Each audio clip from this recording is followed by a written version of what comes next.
Rightio, and welcome to this lesson on MillTurn. This first one we're going to cover setting up the MillTurn, and the component I've got open here is the engine block for the little two-stroke engine. So I'm going to go here into solid cam parts up on my ribbon bar and go new MillTurn.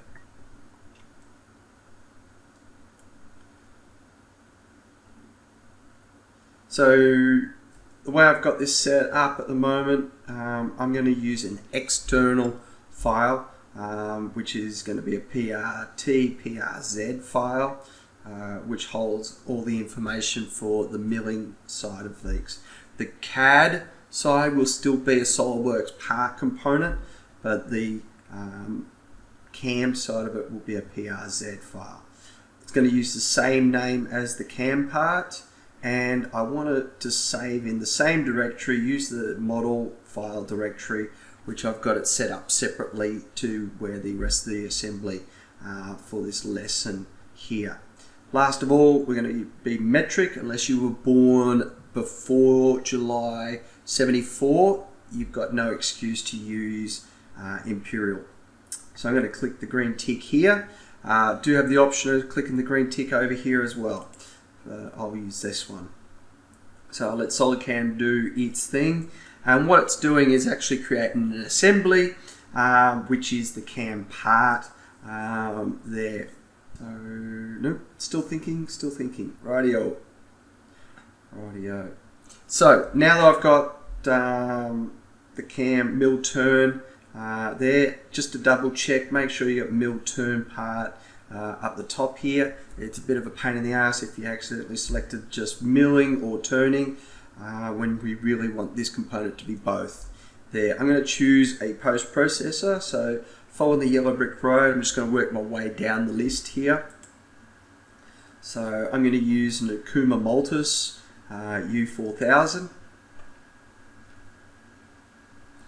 First up, after you select your post processor, is define the coordinate system.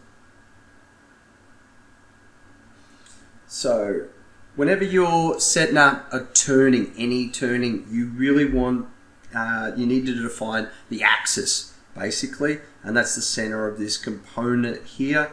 The bore is our center, which happens to be also the center of this huge chamfer there, and the output bore here.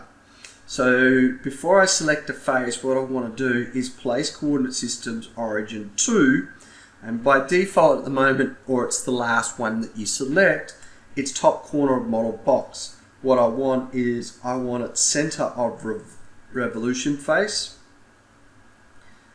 there. So I'm going to click this time. I'm just going to select this bore. Rightio. That's worked this time. Alright. However, it's put it out the wrong face. Alright, change to opposite. I get to flip this and voila! Gotta love it when this works. Rightio. So this is my first face that I want to actually machine here. This face here I will do as my second op in the sub spindle there. So that's got that there. So for this center of revolve face, I should have selected first up was the bore here. There.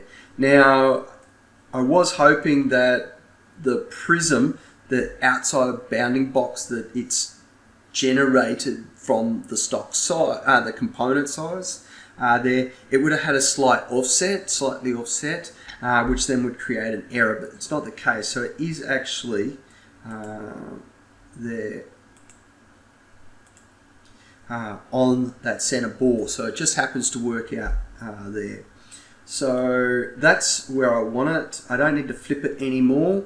I got my Z definitely pointing out the correct way, and I'm not too worried too much about X and Y at this point here. I'm going to click the green tick.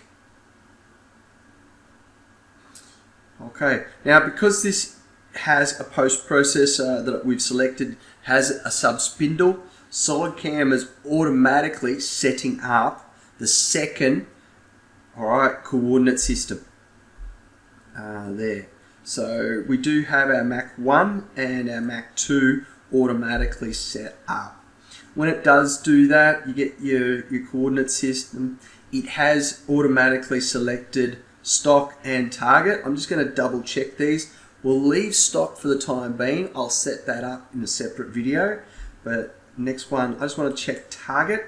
So the target is, alright, the solid. Now, sometimes if you've got more than one solid body, you may end up with a couple of solids in here, which can then create some drama. Now, the only turn, because this is turn, what it's done is it's done a revolve of the extremities of the component. So that's why we've got this outside edge. We won't need to worry too much about it except for the chamfer. So this taper here, this front face, and also the bore in here. So those are only the geometry here. The rest of the geometry, we're going to use the 3D faces to do our milling and boring of the different sides there, and also the drill and tapped holes. So I've confirmed my target is the target I want. I'm going to leave stock for the time being, but that pretty much sets this up here. So I scroll down and I've got everything selected. I'm not going to worry about machine options for the moment. Drag this out. Integer values. I'm going to leave them as normal, and I'm going to click the green tick.